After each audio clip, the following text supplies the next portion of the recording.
Good morning, everybody. It's the voice that makes them moist.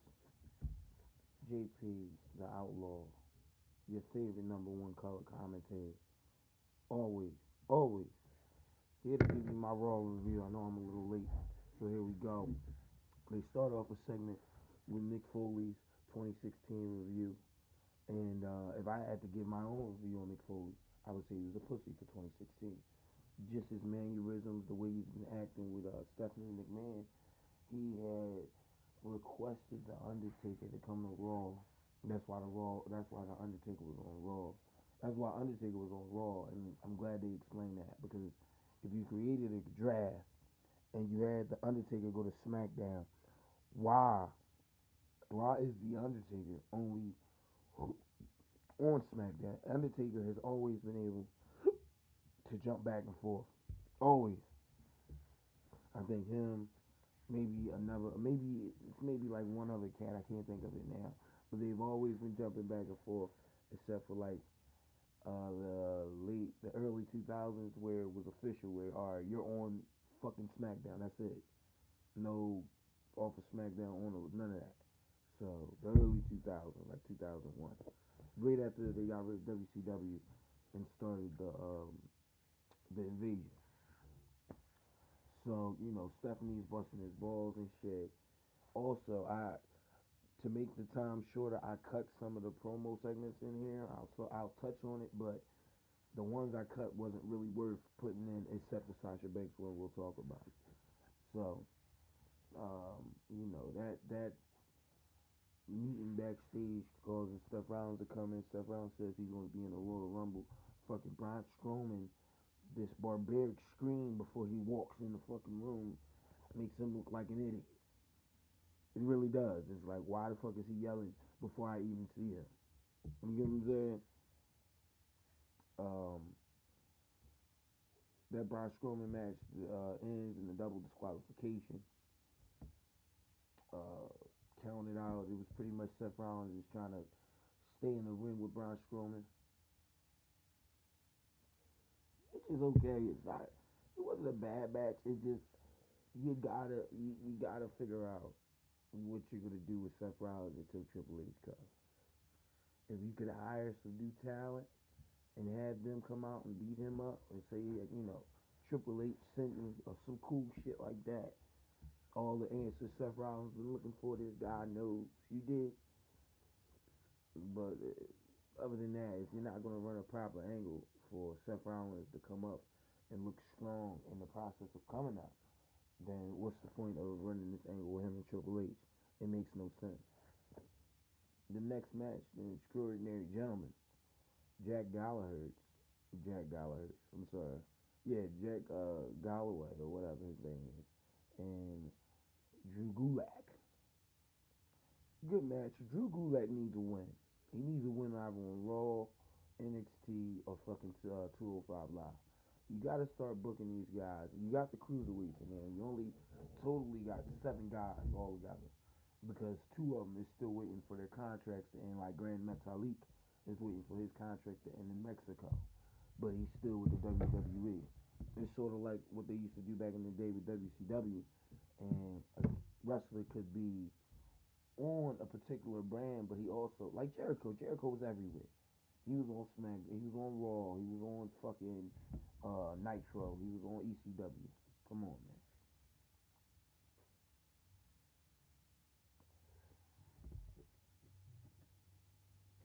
So based off of that, we move on. HBK is back, and I'm a big Shawn Michaels fan. I'm happy that he came back for his movie. He's not back in the WWE. He came back for the movie. He got a big pop. The crowd screaming, one more match. And Rusev and them, and he's touching on the movie or whatever. Rusev come out. They cut a promo. HBK calls them a hater. Rusev, his wife, and Jennifer Hall. Then fucking Enzo and Cass come out. Why are they doing this to them? Enzo and Cass come out. They make a couple of jokes, and then now you got a one-on-one match with Jennifer Hall and with Jinder Hall and Big Cass, and I think they're gonna have a match at the Rumble,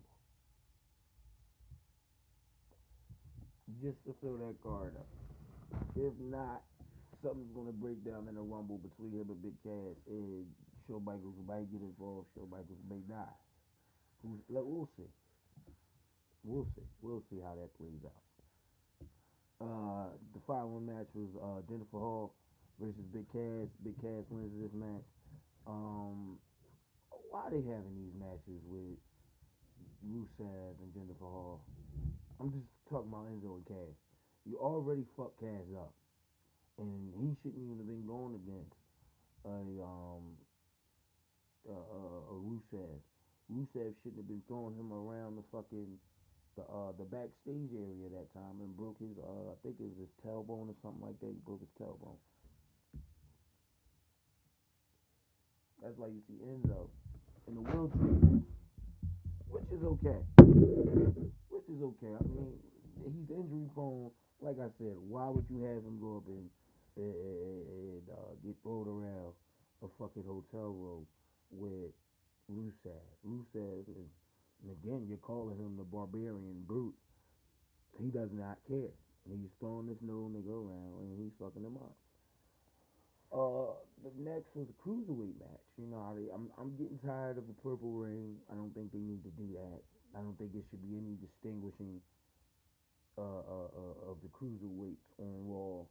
You know, I know you want to give them that special feel, but you don't need to do that. You really don't.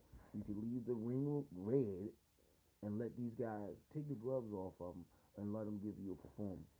That's what you can fucking do. Okay? Neville starts off this match with no handshake to let me get the Lorenzo Devare. I think I'm saying it. Lorenzo Devare. So, you know, and he looked good in this match. He's another luchador, and WWE is definitely the impact of Rey Mysterio not being there for as long as he hasn't been there. It shows. It definitely shows in their programming and all that good stuff. I think they hired RVD that 1 year to soften the blow of not having Rey Mysterio. And, you know, they always try to keep that Mexican presence in the WWE. That's why you see them keep hiring Alberto Del Rio, because he's like the fucking biggest Mexican they got out right now. No offense to Mexicans, it just is what it is. Him, Rey Mysterio, Ricochet, Matanza, all these guys is big names, and I think they should try and get some of these big names for the WWE. Dead up, Grand Metalik, it's all big names. You should definitely bring in that Lucha Underground feel to the WWE. And Raw would be great to do it because you could run your promos still. You could run it, you know what I mean? You can have your movie segments just like they tried to do with Bray Wyatt and the New Day. Same fucking thing. The same thing they tried to do with them. Coming up off that, Luke Gallows versus Sheamus. You had Cesaro and Kyle Anderson on commentary. The match in the ring was actually a good match, but the breakdown on the commentary team was even better because you've seen, you know, the back and forth between them. I like that they let Kyle Anderson talk about his New Japan career, and they normally don't do that. WWE doesn't allow. I wonder if he got fined for that because WWE don't allow anybody to talk about other companies except the WWE. I remember back in the day they fined CM Punk, not for the pipe bomb. They fined him for bringing up other companies inside the WWE. I remember that was a big thing. And, you know, they were talking about Punk wasn't going to be there, but since it all went down, they allowed him to stay, and he played off of the pipe bomb, which was a great thing. But this was a good match. It didn't last long. And then, you know, they had Mick Foley in the ring. This is the next promo. Mick Foley's in the ring, you know, and the light, you know, he's begging Undertaker to come out. The lights go out, and Stephanie comes out. Stephanie's like, look, man, I got to let you go. You know, you're unable to produce. We lost to SmackDown in the ratings because of you, and this, that, and the third. One thing I will say about SmackDown, Daniel Bryan is barely there. Fucking Shane McMahon is not there unless if it's a big pay per view coming up, like a Royal Rumble, or Royal Rumble Survivor Series, WrestleMania, the big four pay per views. Okay, unless these things are going on, you won't see Shane McMahon, and I'm cool with that. You know what I mean? I'm cool with the GMs and the owners or whoever not being too involved in the match, and I think that's what SmackDown has developed. SmackDown has developed art where you're not seeing us. You're actually seeing what you want. You're seeing your wrestler, your favorite wrestler, go against the turmoils and the trials and tribulations and overcome the odds. That's what's going on SmackDown. Fuck, they even turning Dolph Ziggler here. And I've been said he should be here. Shit, give him a faction or something. Anyway, Undertaker comes out there, says that he's going to be in the Royal Rumble. He's still digging holes and taking souls. You know what I mean? He's particularly taking 29 souls after digging 29 holes. His walk down to the ring, Undertaker, was like 10 minutes in itself. So it's like, okay, I get this big pop. The fans is gonna go crazy for the Undertaker. And I guess they're trying to repeat that magic that the Undertaker brings to the WWE. But like I said, it's not the Undertaker's fault that Raw is selling. The draft was shit, and they should have picked. Raw should have got the best, regardless of what. And I know you were trying to make it equal playing fields all around, but Raw should have got the best of what you had to offer in the WWE. You didn't even get your franchise players, your Randy Orton and your fucking John Cena and shit like that. Not picking up on them guys where a John Cena can be in and out. He can come in when you need him to come in, make some noise, and be out. You dig me? But again, all these things I doubt that the WWE is trying to do. Undertaker gets in the face of Stephanie McMahon and says, "Can't nobody stop me from what I'm doing. I can be and go wherever I feel like. I'm the dead man." And that is pretty much what it was. The end of that promo, they leave the ring, this, that, and the third. Mick Foley was a big fat gay homo, and it just is what it is. Sasha Banks and Bailey versus Nia Jax and Charlotte. And Sasha Banks is hot. Sasha Banks is hot. I've always said that. Sasha Banks got a nice little body to her, but I think what I like about Sasha Banks, she steps in the boss face, and the boss is more like, you're not the fucking boss, okay, bitch, and you're gonna go out there and get in this ring and make that happen. So they went out there, they cut a promo before this, and that was the one promo that I didn't put on my show notes, but that promo was impressive. A lot of people, you could like, just with Stephanie McMahon, you see how she treats the men. She breaks them down to the very last foundation and try to fuck them over. Same thing with Sami Zayn. Okay, Sami Zayn did not deserve what Stephanie McMahon said. I don't like you and this, that, and the third. Come on, this is business. Fuck how you feel. The man is talented, and you dragging him around, putting him in rivalries with Braun Strowman. Come on. You barely see him on a week-to-week basis, and instead of them promoting him, instead of them, this guy has been mentioned in the best matches for 2016 4 times, maybe 5, depending on who you're listening to. You dig what I'm saying? So you want to promote this guy. All in all, a decent match. Nia Jax looks strong.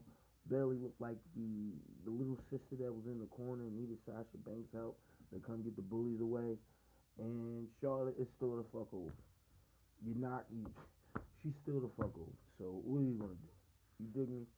Anyway, the main event: Y2J and Kevin Owens versus Roman Reigns. This is pretty much a 2-on-2 beatdown. Roman Reigns had a couple good spots in there, but it wasn't a thing